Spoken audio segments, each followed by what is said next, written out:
Order 39 civil procedure code temporary injection के बारे में है। लेकिन टेम्परेरी इंजेक्शन की परिभाषा यहाँ नहीं दी गई है। टेम्परेरी इंजेक्शन की परिभाषा जो दी गई है वो सेक्शन 37 स्पेसिफिक रिलीफ एक्ट में दी गई है। सेक्शन 37 स्पेसिफिक रिलीफ एक्ट में कहा गया है कि किसी भी केस में प्लेंटिफ अगर चाहे तो डिफेंडेंट के अगेंस्ट एक टेम्परेरी इंजेक्शन का ऑर्डर निश्चित समय के लिए या अगले आदेश तक के लिए वो हासिल कर सकता है,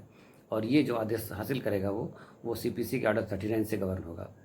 अब अगर 39 में हम आते हैं आज सीपीसी के, तो जो उसका रूल 1 ये कहता है कि रूल 1 में जो प्रोविज़न दिया गया है कि अगर डिफेंडेंट किसी मुकदमे में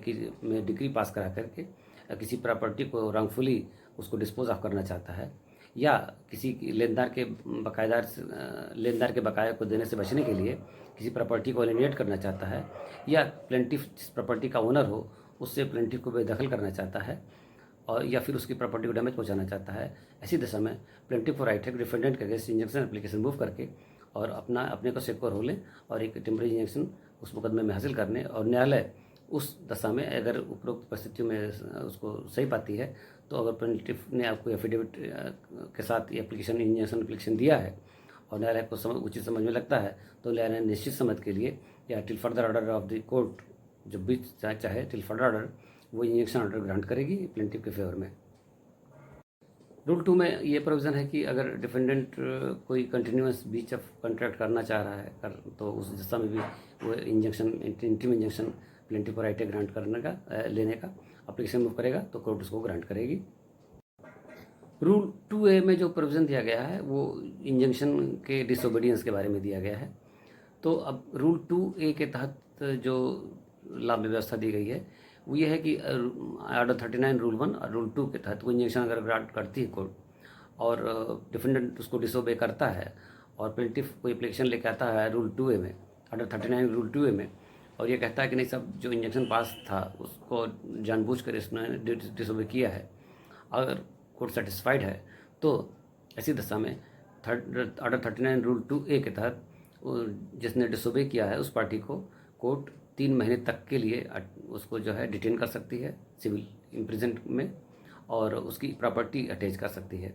अब सवाल उठता है कि प्रॉपर्टी कब तक अटैच होगी, तो यहाँ ये जो कानून में है 39 रूल 2A में प्रोविज़न दिया गया है उसमें प्रॉपर्टी 1 साल तक अटैच होगी। तो 1 साल तक प्रॉपर्टी अटैच होने के बाद भी अगर वो जो डिसोबे है वो कंटिन्यू अगर करता है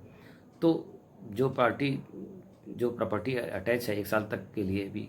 और 1 साल बीत जाने के बाद भी डिसोबीडियंस कंटिन्यू अगर रहता है तो उस अटैच्ड प्रॉपर्टी को सोल्ड करके कोर्ट और जो उसका जो मिलेगा पैसा उस पैसे को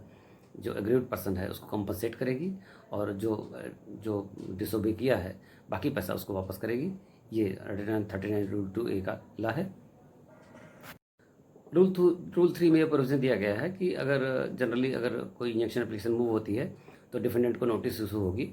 और उस पर ऑब्जेक्शन इन्वाइट किया जाएगा।